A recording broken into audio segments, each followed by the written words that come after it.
Long time ago, in the heart of Folktale, there lived a man named Father Anansi. He was not just clever, he was said to possess all the wisdom in the world. Kings and chiefs sought his counsel.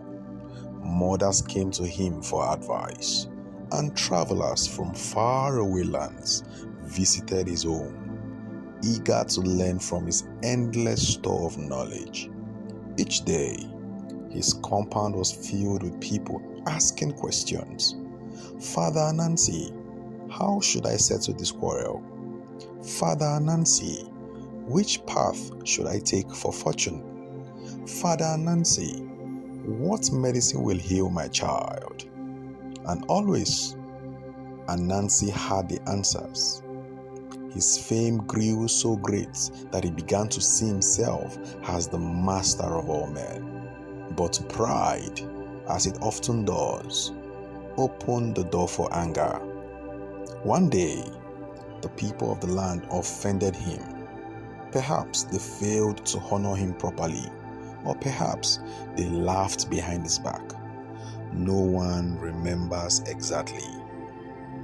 What is remembered is that Anansi's pride was wounded, and in his fury, he resolved to punish them in the harshest way he knew. I will take back my wisdom, he muttered. Let them stumble in darkness. Let them live like fools without guidance. Then they will know how great I truly am. That very night, Anansi began his secret work. He gathered every piece of wisdom he had ever shared, from the stories told around firesides, from the advice whispered into ears, from the remedies and secrets of the earth. He drew them back. Slowly, carefully, he sealed them inside a great clay pot. When he was finished, the pot was heavy with the weight of knowledge. There he said proudly, "No man shall ever reach this again. All wisdom will belong to me alone." But Anansi was not alone in the house. His young son, Kweku, had noticed his father's strange behavior. The boy's eyes were sharp, and his heart was curious. Why does father sneak about at night?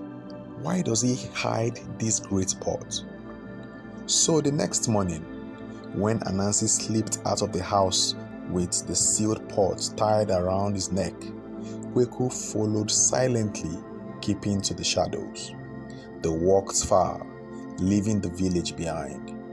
The morning sun streamed through the tall forest trees, and the air buzzed with insects.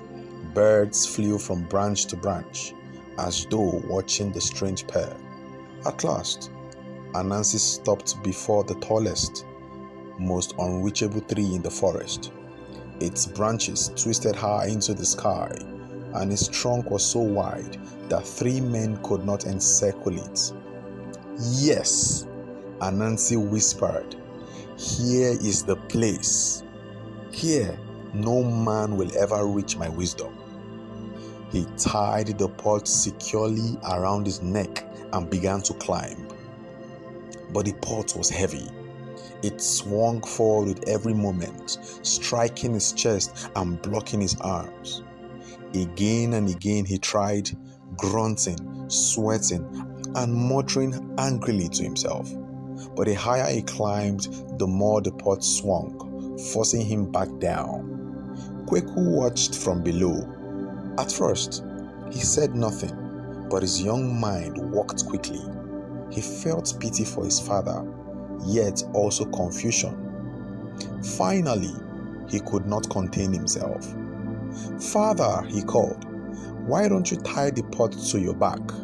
Then your hands would be free and you could climb with ease." Anansi froze.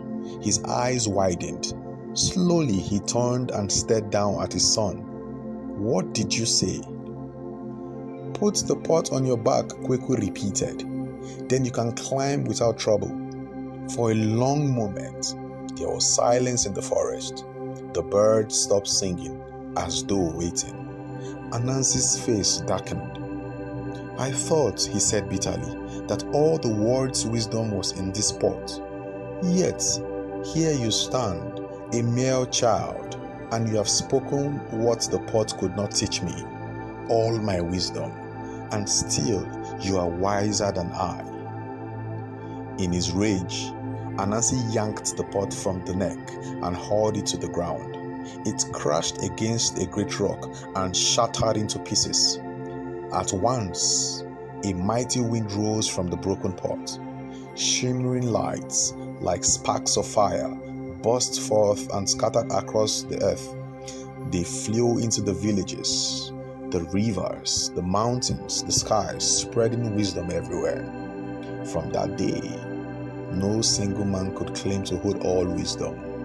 It lived among the people, in the young and the old, in kings and in farmers, in women and in men. And so it is said, wisdom is not found in one place or one man alone. It is shared among us all, and even a child may hold the key to truth. Remember this, wisdom is not meant to be hoarded. Even the youngest among us can hold the answers we seek. True wisdom grows when it is shared with others. Did you enjoy this tale? Then stay with us because even greater stories await you. Don't forget to like, share, and subscribe so you never miss the next adventure. See you next week.